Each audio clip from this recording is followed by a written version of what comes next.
السلام علیکم جی، میں ہوں رشید بلوچ۔ اس وقت آپ درون ٹی وی دیکھ رہے ہیں۔ دو موضوع ہیں، اس پہ بات کرتے ہیں۔ ایک تو یہ کہ پاکستان ایران نے پنجگور کے مقام پر تجارتی راہداری قائم کر دی ہے، اس پہ بات کرتے ہیں۔ دوسرا، سنجیدی میں ایک بہت بڑا المناک واقعہ پیش آیا ہے، 12 افراد اس میں جاں بحق ہوئے ہیں، اس پہ بات کرتے ہیں۔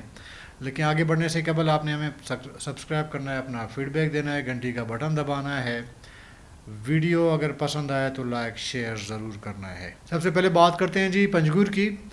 پنجگور مطلب پاکستان اور ایران کے تقریباً کوئی 4-5 ایسے جگہ ہیں جہاں پہ بارڈر سے لوگ آتے جاتے ہیں۔ ایک تو تفتان میں 2 جگہ سے ایک راہداری پوائنٹ ہے، ایک زیرو پوائنٹ ہے، اور وہاں سے لوگوں کے آنے جانے کا سلسلہ چلتا ہے۔ اور تفتان میں ایک راہداری پوائنٹ بہرحال قائم ہے، وہاں پہ لیگل جو بزنس ہوتی ہے وہ چل رہی ہوتی ہے، جو مطلب ایگریمنٹ کے تحت، لیگل کا مطلب ایگریمنٹ کے تحت جو امپورٹ ایکسپورٹ ہوتی ہے وہاں پہ ہوتی ہے۔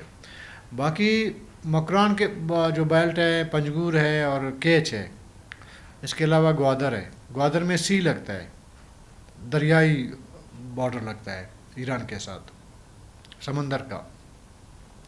وہاں پہ کوئی ان مکران کے پورے بیلٹ میں کہیں پہ بھی کوئی راہداری پوائنٹ نہیں تھی تجارتی۔ تو 2 دن قبل پاکستان گورنمنٹ اور ایرانی گورنمنٹ نے پنجگور میں راہداری پوائنٹ قائم کر دیا ہے، جس سے تجارت ظاہر کہ ہوگا اس میں۔ اور یہ کئی ٹائم سے ہم کہہ رہے ہیں کہ یہ جو بارڈر کے ایریا میں، اسپیشلی جو ایران کے ساتھ جو بارڈر لگتی ہے، یہاں پہ تجارتی راہداریاں قائم ہونی چاہیے، معاملے کو لیگلائز کیا جائے۔ جیسے عمومی طور پر جو بلوچستان سے باہر کے لوگ ہیں، جب بھی ہم اس ٹاپک پہ بات کرتے ہیں تو کہا جاتا ہے کہ جی یہ تو اسمگلنگ ہے، اس کو تو بند ہونا چاہیے۔ جب راہداری نہ ہو، لیگل امپورٹ ایکسپورٹ کا بڑا محدود ہو طریقہ کار، تو پھر لوگ ظاہر ہے کہ اتنی بڑی آبادی ہے بلوچستان کی، آدھی آبادی جو ہے وہ ظاہر ہے کہ اسی امپورٹ ایکسپورٹ سے ان کا گزر بسر ہوتا ہے۔ تو ظاہر ہے کہ وہ تو پھر غیر قانونی طریقہ ہے، جو بھی طریقہ ہے وہ تو کر لیں گے امپورٹ ایکسپورٹ کا کاروبار۔ گزشتہ کئی سالوں سے بارڈر ایریاز میں بڑی سختی کر دی گئی ہے، جو امپورٹ ایکسپورٹ کا کاروبار ہے اس کو بند کیا جاتا ہے، اور کہا جاتا ہے کہ جی یہ تو اسمگلنگ ہے، اس کو تو ہم نہیں الاؤ کر سکتے۔ پنجگور میں جب یہ راہداری قائم ہوئی ہے، اس کا نہ صرف کھانے پینے کی اشیاء، بلکہ یہ جو پٹرول، ڈیزل یا باقی LPG، سیمنٹ، سریا، ایران سے تو ہمارے جو بارڈری علاقے ہیں نا، اواران لسبیلا سے لے کر اواران کیش کا پورا علاقہ مکران کا، اسی طرح دالبندن، تفتان، نوشکی، یہ جو علاقے ہیں، واشوق ہے آپ کا، چاہی کا پورا بیلٹ ہے، خاران ہے، یہاں تک کہ کوئٹہ تک ایران کے سامان سستے بھی آتے ہیں، معیاری بھی آتے ہیں، اور کافی مقدار میں ایسے پہلے آتی تھی، اور کوئٹہ کے لوگ بھی استفادہ حاصل کرتے تھے۔ لیکن 4-5 سالوں سے جب سختی ہوئی ہے تو اس سے چیزیں جو ہے وہ دن بدن وہ ان کے قیمتیں بڑھتی جا رہی ہوتی ہیں۔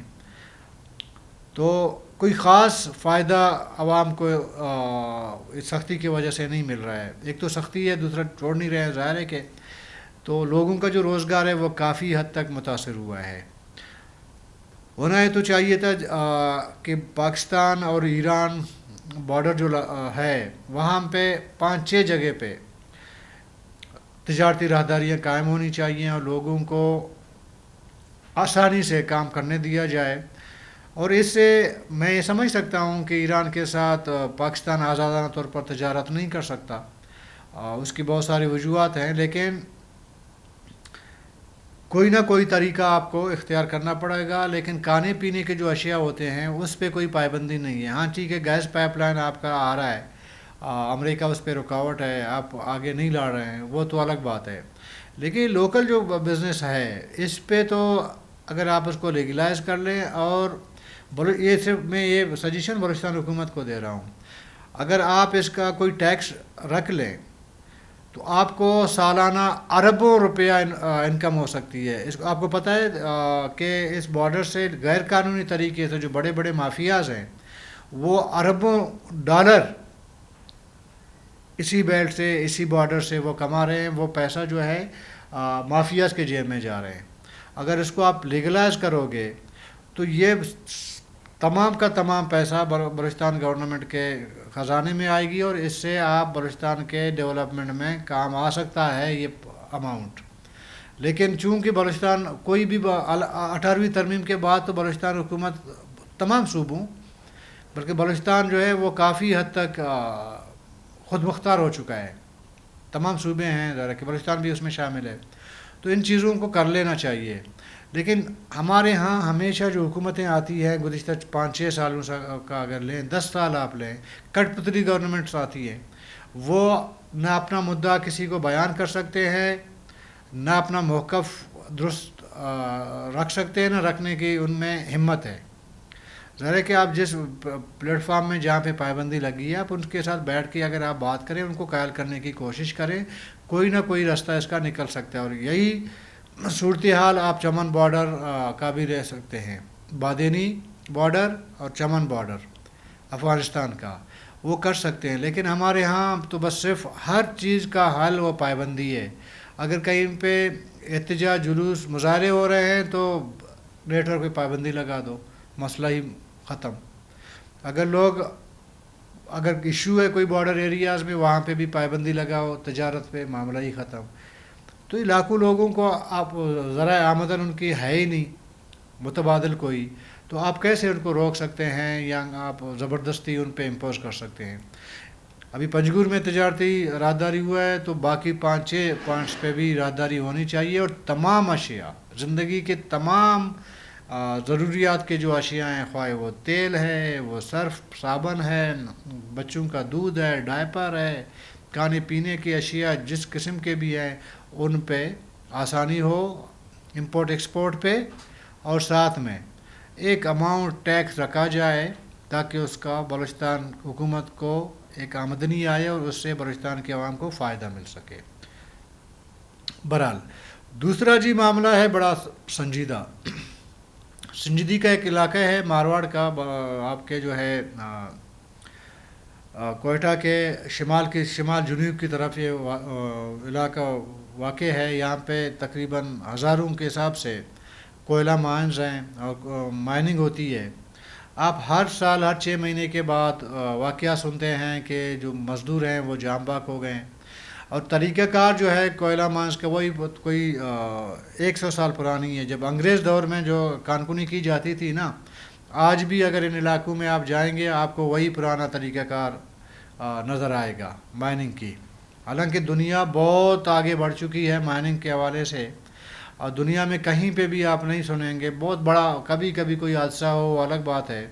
جہاں پہ مائننگ ہو رہی ہے کسی بھی چیز کی ہو وہاں پہ اموات کی شرح کافی کم ہے اور پاکستان میں اور اسپیشلی بلوچستان میں مائننگ کی موت کی شرح جو ہے بہت زیادہ ہے. ابھی گزشتہ دنوں کوئی 12 کے قریب مزدور جو مائن کے اندر پھنس گئے تھے گیس بھر جانے کی وجہ سے وہ بیچارے جان سے ہاتھ دھو بیٹھے. جب ہم نے اس کی رپورٹنگ کی تو پتہ چلا کہ 4000 میٹر اندر جو ہے انہوں نے وہ کیا ہے کانکنی کی ہے کھودا ہے اندر. تو ظاہر ہے کہ اتنا بڑے ایریاز میں آپ کانکنی کریں گے اور اس کا جو ہے آپ کے پاس سائنسفک طریقہ نہیں ہے کانکنی کا روایتی طریقہ آپ اختیار کرتے ہیں رسیوں سے لوگوں کو ریڑھی کو پہیے لگا کے دیسی طریقے سے رسیاں باندھ کے ان کو آپ اندر لے جاتے ہیں پھر انہی کے ذریعے جو ہے آپ کھینچ کے ان کو باہر لاتے ہیں. تو ظاہر ہے کہ پھر اموات ہوتی ہوں گی ہمیشہ ہوں گی اور ہوتا رہا ہے ابھی تک. پر اب ایک رپورٹ یہ آئی ہے ایک تو یہ مسئلہ ہے یہ جو آپ کے انسپیکٹر ہیں نا مائننگ انسپیکٹر ہیں وہ ڈیوٹی پر نہیں جاتے ان کی ذمہ داری ہوتی ہے لاکھوں کے حساب سے ان کی TADA بھی بنتی ہے ان کے سیلریاں ہیں گاڑیاں ہیں فیول ہے لیکن یہ نہیں جاتے. اب یہ جاتے اس لیے نہیں ہے کہتے ہیں کہ جی سیکورٹی کا ایشو ہے. تو آج کابینہ کا اجلاس ہوا تھا، وزیر اعلیٰ بلوچستان نے اس معاملے پہ بہرحال بات کی ہے، اور یہ جو کان فوت ہوئے ہیں، جام بحق ہوئے ہیں، ان پہ روایتی طور پر تشویش کا اظہار کیا ہے، اور یہ حکم دیا ہے کہ جی جو مائن جو انسپیکٹرز ہیں مائننگ کے، ان کو جو ہے ڈیوٹی سر انجام دینا پڑے گا، اگر جو نہیں دے گا تو استعفیٰ دیں. بھئی ایز اے حکومت آپ ان کو مشورہ نہ دیں کہ استعفیٰ دیں، آپ ان کو پنش کر لیں، ان کو نوکریوں سے نکالیں، 2-4 مثال بنا دیں، اس کے بعد جنہوں نے جانا ہو تو جائیں گے، نہیں جانا ہو تو استعفیٰ دے دیں گے. مطلب حکومت بھی مشورہ دے رہی ہے ملازمین کو، یار آپ جا نہیں رہے ہو تو استعفیٰ دے دو، ہم نے کچھ نہیں کرنا، آپ نے استعفیٰ دینا ہے. تو کوئی پاگل ہی ہوگا جو استعفیٰ دے. یہ بہرحال وزیر اعلیٰ نے اس پہ ایک اور کام کیا ہے، اب اس کا امپلیمنٹ مجھے نہیں لگتا ہو، وہ یہ کہ جو ذمہ داران ہیں، ملزمان ہیں، ان 12 جو مزدور جام بحق ہوئے ہیں جن کی غلطی ہے، ان کے خلاف کارروائی کرنے کا حکم دیا ہے. تو وزیر اعلیٰ صاحب سے ایک عرض ہے کہ جی ملزمان کون ہیں؟ ملزمان تو وہ مائننگ کمپنی کا مالک ہے نا، ملزم تو وہی ہے، مجرم بھی وہی ہے، اور صرف ایک نہیں ہے. اور بلوچستان میں جتنے مائننگ کمپنیاں ہیں جہاں مائننگ ہو رہی ہے، ان کا جیسے میں نے کہا کہ دیسی طریقہ ہے، ان کا کوئی جدید طریقہ ہے نہیں اس دور میں، جدید دور میں بھی. تو ملزم تو وہی ہے، تو آپ اس کو گرفتار کر لیں گے. اور یہ مائننگ کمپنی کے مالکان یہ بھی بڑے مافیاز ہیں، ظاہر ہے کہ بڑے بڑے طاقتور لوگ ہیں. ایک مجھے یاد ہے، ایک مائننگ کمپنی کا کوئی بہت بڑا کوئی شیخ عبدالسلام پتہ نہیں کیسا کہا جاتا تھا ان کو، ہائی کورٹ کے جج، کافی پہلے سال کی بات ہے، ہائی کورٹ کے جج کے سامنے کوئی کیس آیا تھا ان کے خلاف. اس بندے جناب پرویز مشرف کا دور تھا، اس نے ہائی کورٹ کے جج کو سامنے کہا کہ آپ میں اتنی ہمت نہیں ہے کہ آپ مجھے سزا سنا لیں، آپ کر ہی نہیں سکتے، آپ ذرا مجھے سزا سنا کے تو دیکھیں. اور واقعی میں اس جج نے اس بندے کو سزا نہیں سنائی، نہ جرمانہ کیا. بعد میں پتہ چلا کہ اس بندے کا تعلق جو ہے ڈائریکٹ جناب پرویز مشرف سے ہے. تو کہنے کا مطلب یہ ہے کہ مائننگ کمپنیوں کے جو مالکان ہیں، ان کے بڑے بڑے لوگوں کے ساتھ تعلقات ہیں، رابطے ہیں، کھانا پینا ہے، گلاس شیئرنگ ہے. تو وزیر اعلیٰ بلوچستان نے جو یہ کہا ہے کہ ان کے خلاف کارروائی ہوگی، یہ جو ملزمان تو مالک ہی ہے، کیا اس مالک کو پولیس گرفتار کرے گی، ان کے خلاف مقدمہ درج کرے گی؟ مجھے تو نہیں لگتا. ماضی کے جو تجربات ہیں وہ سامنے رکھتے ہوئے میں یہ پیشن گوئی کر سکتا ہوں کہ مائننگ مالکان کے خلاف بلوچستان حکومت ان کے سامنے بے بس ہے، ان کے خلاف کوئی کارروائی نہیں ہو سکتی. اور اگر ایک چیز ہو ہی نہیں سکتا تو اس کے بارے میں پھر کمنٹ کرنا کسی چیف ایگزیکٹو کا پھر اس کو زیب نہیں دیتا. اگر واقعی وزیر اعلیٰ صاحب سنجیدہ ہیں اور وہ اس معاملے کو سنجیدہ لے رہے ہیں تو پھر ذرا یہ مالک کو گرفتار کر لینا. اب تک 3-4 دن گزر چکے ہیں، 5واں دن ہے آج. اب تک تو نہ کوئی مقدمہ ہوا ہے ان کے خلاف، نہ کوئی FIR ہوا ہے، نہ گرفتاری تو بہت دور کی بات ہے. دوبارہ میں دہراؤں گا، میرا نہیں خیال کہ مائننگ کمپنی کا، ہاں یہ ضرور ہے کہ وہاں کے کوئی ٹھیکیدار ہوگا، کوئی پیٹی ٹھیکیدار وغیرہ جو عمومی طور پر کمزور ہوتا ہے، یا کچھ ملازم وغیرہ، ان کے خلاف شاید کارروائی ہو. اصل جو ملزم یا مجرم ہیں وہ تو کوئلہ کے مائنز کے مالکان ہیں، ان پہ ہاتھ نہیں ڈالا جائے گا، یہ میں دعوے سے کہہ سکتا ہوں. وہ نیچے چھوٹے موٹے لوگوں پہ کوئی ظاہر مقدمہ شاید ہو، اس کو 1-2 دن کے بعد ضمانت شمانت کر کے نکل جائیں گے، دوبارہ وہی سلسلہ چلے گا جو اب تک چلتا آ رہا ہے. تو کہنے کا دوبارہ میں کہوں گا مقصد یہ ہے کہ یہ جو کوئل مائنر ہیں، مزدور ہیں، کانکن ہیں، ان کی جو زندگی ہے وہ رسک پہ ہے. اور معاوضہ کہتے ہیں کہ ہم زیادہ دیتے ہیں. میرا ذاتی خیال ہے اگر پر ڈے 1 لاکھ روپیہ بھی کسی کوئلہ کانکن کو دیں تب بھی کم ہے، کیونکہ رسک زندگی کا رسک سب سے زیادہ ہے، سب سے زیادہ. آپ ریکارڈ اٹھا لیں کہ اب تک 1 سال میں یا گزشتہ 10 سالوں میں کتنے کارکن جام بحق ہوئے ہیں کام کرتے ہوئے. تو یہ ہے. بہرحال وزیر اعلیٰ صاحب ابھی سوچیں ان کو. میں تو خوش ہوں گا, میں تو تعریف کروں گا اس دن جب وزیر اعلیٰ صاحب کے حکم پر اس کول مائنر کو ہتھکڑیاں لگی ہوں گی اور عدالت کے سامنے وہ پیش ہوگا اور عدالت سے اس کو سزا بھی ملے گی. کل تک کے لیے اجازت دیجیے. اللہ حافظ.